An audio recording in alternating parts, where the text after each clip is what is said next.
നമ്മുടെ ഇന്നത്തെ റെസിപ്പി നിങ്ങൾക്ക് ഓൾറെഡി ഇപ്പം നമ്മുടെ പിടിയിടി ഉണ്ടാവില്ല. ഞാൻ അധികം ഇനി പറയുന്നില്ല, നിങ്ങൾ വീഡിയോ കണ്ടു നോക്ക്. ചോറും ചപ്പാത്തിക്കൊക്കെ പെട ടേസ്റ്റ് ആണ്. പിന്നെ ഇത് നിങ്ങൾക്ക് നോർത്ത് ഇന്ത്യൻ കറികൾ പോലെ തയ്യാറാക്കാൻ ഇഷ്ടമാണെങ്കിൽ സ്റ്റാർട്ടിങ്ങിൽ ഇത്തിരി നല്ല ജീരകം പൊടിച്ചാൽ മതിട്ടാ. ഞാൻ ചെയ്യുന്ന ആ സ്റ്റെപ്പുകൾ തന്നെ പിന്നെ ചെയ്താൽ മതി. പക്ഷെ ആദ്യത്തിലെ ഓയിലിൽ നമ്മുടെ വെളിച്ചെണ്ണയ്ക്ക് പകരം ഓയിൽ എടുക്കുക, എന്നിട്ട് ഇത്തിരി നല്ല ജീരകം പൊട്ടിക്കുക. കസൂരി മേത്തി വേണം നിർബന്ധമൊന്നുമില്ല. നല്ല ജീരകം പൊട്ടിച്ച് കഴിഞ്ഞാൽ ശരിക്കും നോർത്ത് ഇന്ത്യൻ ഫ്ലേവർ കിട്ടും നിങ്ങൾക്ക് താല്പര്യമാണെങ്കിൽ. അപ്പൊ നിങ്ങൾ റെസിപ്പി കണ്ടു നോക്ക്, എന്തായാലും ഇഷ്ടമാതിരിക്കില്ല. അപ്പൊ നമുക്ക് എങ്ങനെയാണ് നമ്മുടെ ചപ്പാത്തിക്കും ചോറിനും ഒക്കെ പറ്റണ ആ കറി നമ്മുടെ കൂണ് വെച്ചിട്ടാണ് നമ്മൾ തയ്യാറാക്കുന്നത്. അപ്പൊ അതെങ്ങനെ തയ്യാറാക്കാൻ നോക്കാട്ടോ. അപ്പൊ ഒരു പാത്രം നിങ്ങൾക്ക് സൗകര്യമുള്ള ഏത് പാത്രം വേണമെങ്കിൽ വെച്ചു കൊടുക്കാം. ഒരു 2 ടേബിൾ സ്പൂണ് വെളിച്ചെണ്ണ ഒഴിച്ചു കൊടുക്കാം. അതങ്ങനെ ചൂടായി വരുന്നതോട് കൂടിയിട്ട് തന്നെ ഒരു 1/2 ടീസ്പൂണ് മഞ്ഞൾപ്പൊടി ഇട്ട് കൊടുക്കുന്നില്ലേ. ഇപ്പൊ നമ്മുടെ മഞ്ഞൾപ്പൊടി അത്യാവശ്യം ചൂടായി വന്നിട്ടുണ്ട്.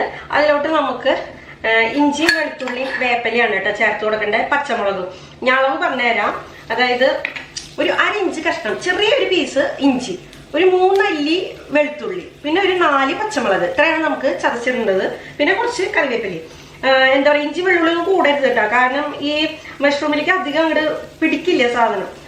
ഇറച്ചി പോലെ അല്ലല്ലോ അത്. അതായത് ഉള്ളിലേക്ക് മസാല പിടിച്ച് വലിക്കൽ ഒരു പരിധി വരെ അതിനുണ്ടാവുള്ളൂ. അപ്പൊ കൂടുതൽ നമ്മൾ പച്ചമസാല ഇട്ട് കഴിഞ്ഞാൽ കുത്തെടുക്കും ഭയങ്കരമായിട്ട്. അപ്പൊ കുറച്ചിട്ട് കൊടുത്താൽ മതി. ഇപ്പൊ നമ്മുടെ ഇഞ്ചി വെള്ളുള്ളി പച്ചമുളകൊക്കെ നല്ല മൂത്ത് വന്നിട്ടുണ്ട്. അതിലേക്ക് നമുക്ക് ഒരു ടീസ്പൂണോളം മല്ലിപ്പൊടി ചേർത്ത് കൊടുക്കാം. 1 ടീസ്പൂണ് മല്ലിപ്പൊടി,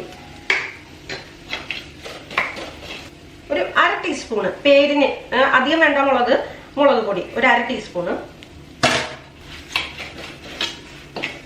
ഇതിലോട്ട് നമുക്ക് ഒരു കൂട്ട് അരച്ചെടുക്കാനുണ്ട്. അതായത് ഇതെന്ന് വെച്ചാൽ ഒരു പിടി അണ്ടിപ്പരിപ്പ്, നമ്മുടെ കാഷ്യൂ നട്ട്സ് ഞാൻ ഒരു പിടി എടുത്തിട്ടുണ്ട്. അതായത് വെള്ളത്തിൽ കുതിർത്തിയുണ്ട് കേട്ടോ. ഞാൻ കുതിർത്തി ഇത്തിരി നന്നായിട്ട് അരയും. അത് ഒരു പിടി എടുത്തിട്ടുണ്ട്. ഒരു 5-8 എണ്ണമൊക്കെ മതിയാവും. പിന്നെ ഒരു തക്കാളി അരിഞ്ഞെടുത്തിട്ടുണ്ട്. വലിയ തക്കാളി ആണെങ്കിൽ പകുതി എടുത്താൽ മതി, ചെറുത് ആണെങ്കിൽ 1 മുഴുവൻ എടുത്തോട്ടോ. ഇനി നമുക്ക് മിക്സിയിൽ അരച്ചെടുക്കാം.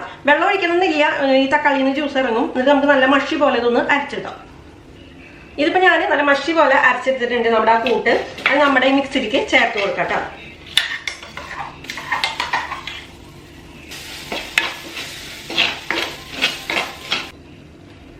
നമുക്കിതൊന്ന് മൂപ്പിച്ചെടുക്കണം. ആ തക്കാളിയുടെ പച്ചമണമൊക്കെ ഒന്ന് പോകണം. പിന്നെ അണ്ടിപ്പരിപ്പ് നമ്മൾ അരച്ച് ചേർത്തിട്ടുണ്ടല്ലോ, അതൊക്കെ ആ എണ്ണയിൽ കിടന്നിട്ട് ഒന്ന് വരട്ടിയെടുക്കണം നമുക്കതിനെ. അപ്പോഴാണ് കറക്റ്റായിട്ട് ആ ടേസ്റ്റ് കിട്ടുള്ളൂ കറിക്ക്. അപ്പൊ ഇത് എണ്ണയൊന്ന് തെളിഞ്ഞു വരട്ടെട്ടാ. കുറച്ചേരം നമുക്ക് ഒന്ന് ഇത് മൂപ്പിച്ചെടുക്കാം. കണ്ടോ, നിന്നൊക്കെ നല്ല ഓയില് എണ്ണ തെളിഞ്ഞു വന്നിട്ടുണ്ട്. കണ്ടില്ലേ ഈ ഒരു പരുവത്തിന്. നമ്മൾ പെട്ടെന്ന് തന്നെ ഓയിൽ തെളിഞ്ഞു വരും കേട്ടോ.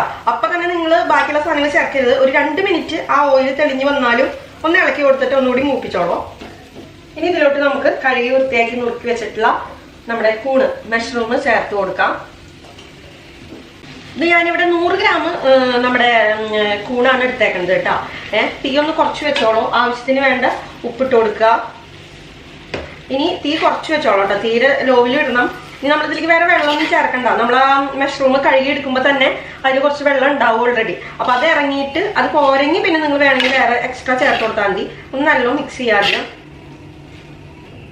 തട്ടിപ്പൊത്തി വൃത്തിയിൽ ഇളക്കി ഇങ്ങനെ വെച്ചു കൊടുക്കുക. വെള്ളമൊന്നും ഒഴിക്കണ്ട, മൂടി വെക്കുക. തീ വളരെ കുറച്ച് വെച്ചോളൂ കേട്ടോ. കുറച്ച് കഴിയുമ്പോഴത്തേനും അതിന്ന് വെള്ളം ഇറങ്ങി വരും. കണ്ട ഇല്ല, ആ വെള്ളമൊക്കെ തെളിഞ്ഞു വന്നിട്ടുണ്ട്. ഞാൻ പറഞ്ഞില്ലേ, വെള്ളം വേറെ ഒഴിക്കണ്ട, കറക്റ്റ് ആയിട്ട് വരും. ഒന്നുകൂടി കുറുകി വരണം കേട്ടോ. പാകമായിട്ടില്ല, ഒന്നുകൂടി സെറ്റായി വരാണ്ട് നമുക്ക്.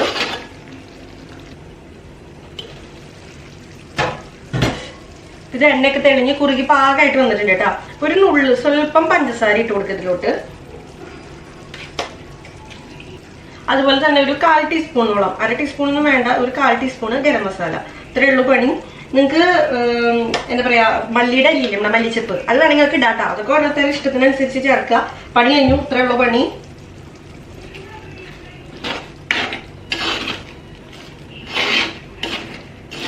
നിങ്ങളെല്ലാവരും നമ്മുടെ ഈ കൂട്ടാൻ തയ്യാറാക്കി നോക്കാൻ മറക്കരുത്.